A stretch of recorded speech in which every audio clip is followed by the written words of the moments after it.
Ma'asyiral muslimin, sidang jamaah sholat Jumat yang insya Allah dimuliakan dan dirahmati oleh Allah Subhanahu wa Ta'ala.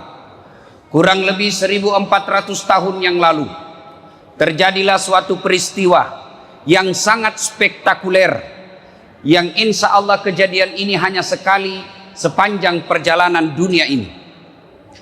Apa gerangan peristiwa spektakuler tersebut? Tak lain adalah diperjalankan seorang manusia dari Masjidil Haram di Mekah ke Masjidil Aqsa di Palestina, lalu naik langit pertama sampai langit ketujuh menuju ke Sidratil Muntaha, berdialog dengan Allah. Setelah segalanya selesai, kembali lagi ke permukaan bumi. Kedengarannya biasa saja. Lalu kenapa dia spektakuler? Karena perjalanannya sangat jauh, sementara waktu yang diperlukan sangat ringkas. Masjidil Haram di Mekah ke Masjidil Aqsa di Palestina, saat itu perjalanan paling cepat pakai kendaraan kuda.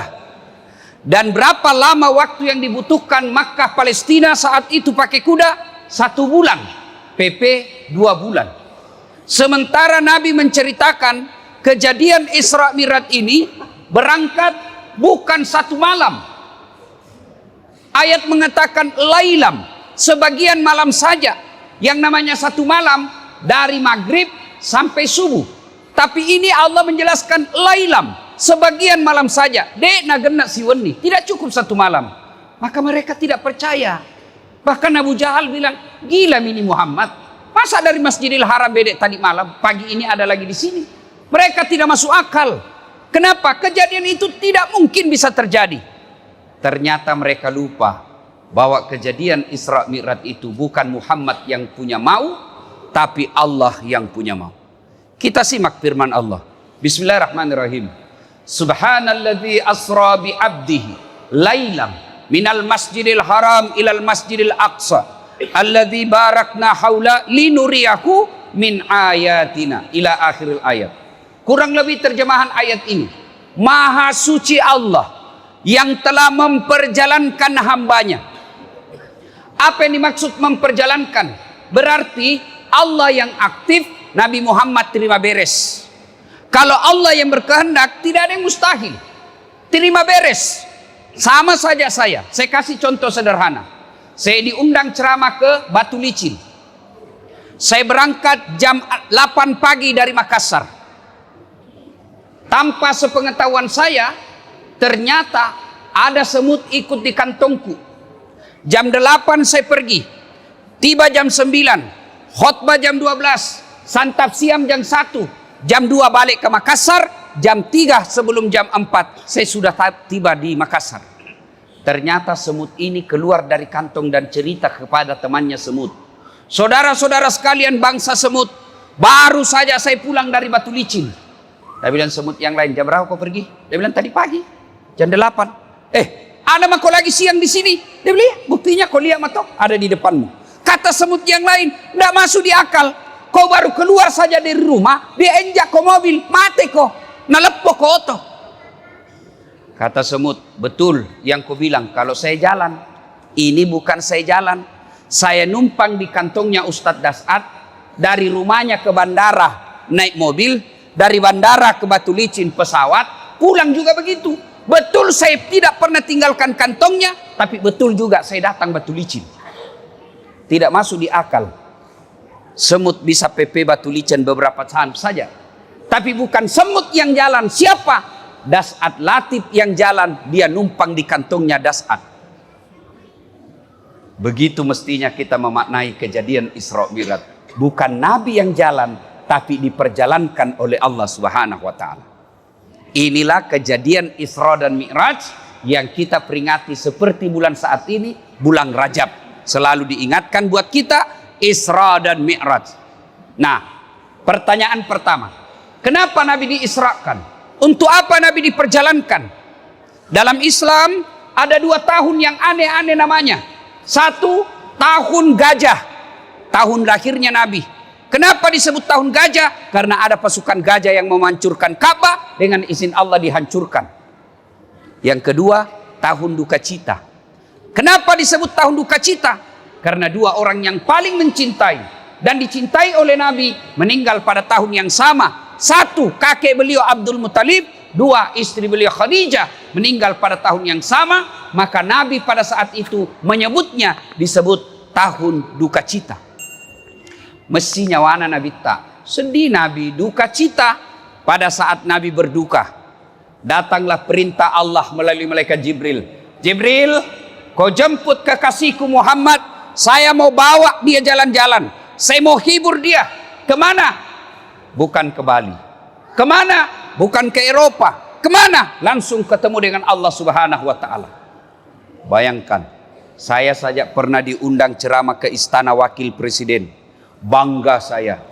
Undangan saya itu saya pertontonkan semua kepada keluarga aku di kampung. Hei, Ita Kocule, kau lihat ini.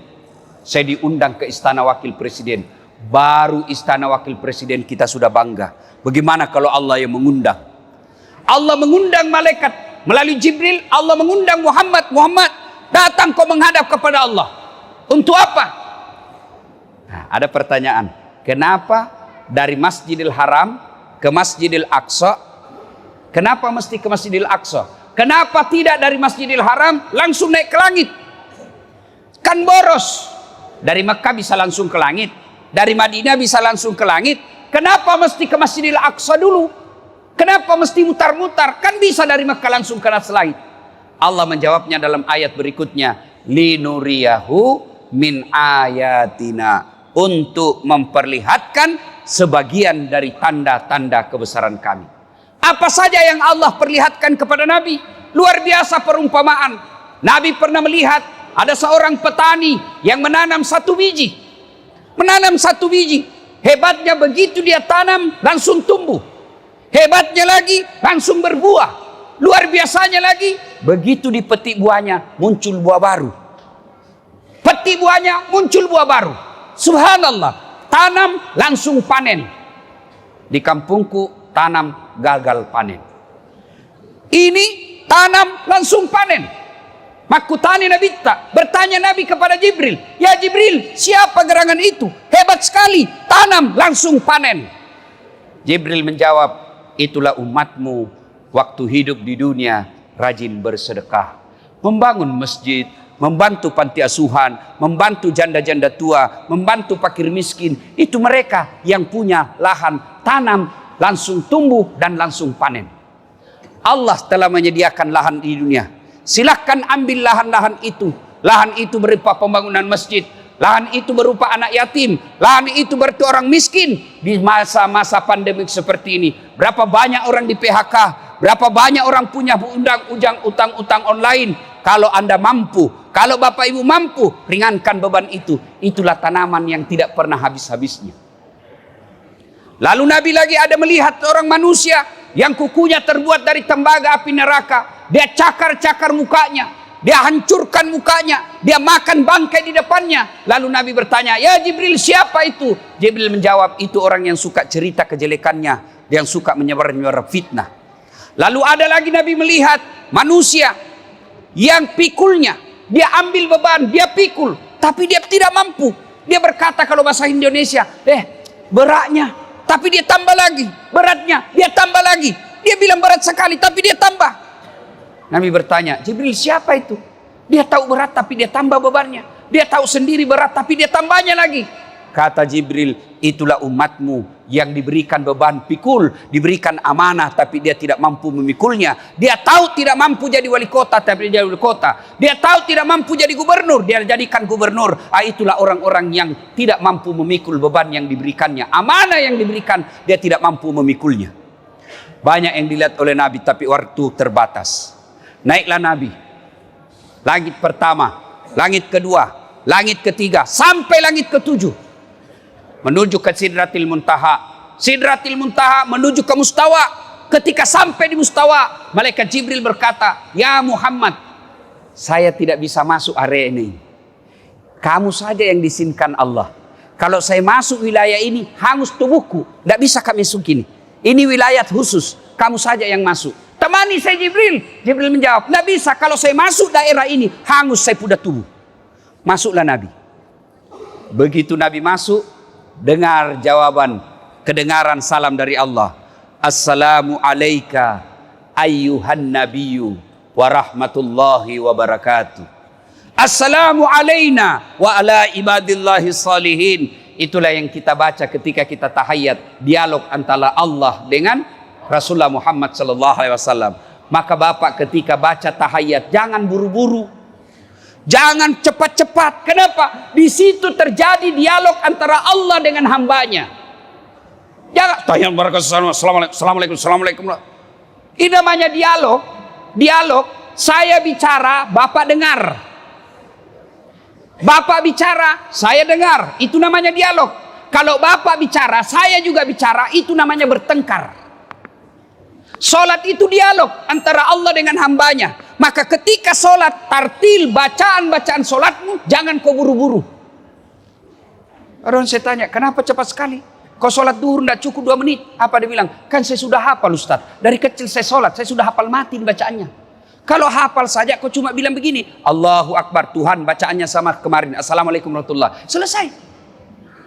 Tapi solat itu ada rukun-rukunnya. Solat itu ada tertib-tertibnya yang harus kita lakukan. Nah selesai. Lalu ketika berdialog dengan Allah, Muhammad berkata, ya Allah, hambaku ini kan kecil-kecil. Hambaku ini kan pendek-pendek umurnya. Bayangkan Pak, Nabi Nuh berdoa 900 tahun baru Allah kabulkan. Mana ada umatnya Nabi Muhammad ratusan tahun. Sedikit sekali di atas 100 tahun. Rata-rata 60-70 sudah panen.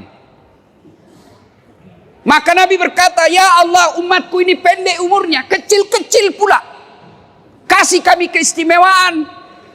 Allah berfirman, Muhammad, saya kasih kau amal yang tidak pernah kuberikan sebelummu, yang tidak pernah kukasih sebelummu. Inilah solat 50 kali sehari semalam. Turun Nabi. Langit pertama tidak ada masalah. Di langit kemudian ketemu dengan Nabi Musa. Dan Nabi Musa berkata, Muhammad, apa oleh-oleh untuk umatmu dari Allah? Alhamdulillah, Allah kasih saya solat 50 kali sehari semalam. Malaikat Nabi Musa berkata, berapa Muhammad? 50. Tidak salah. Umatku saja besar-besar kuat-kuat, tidak mampu itu kalau 50. Kau naik lagi minta keringanan.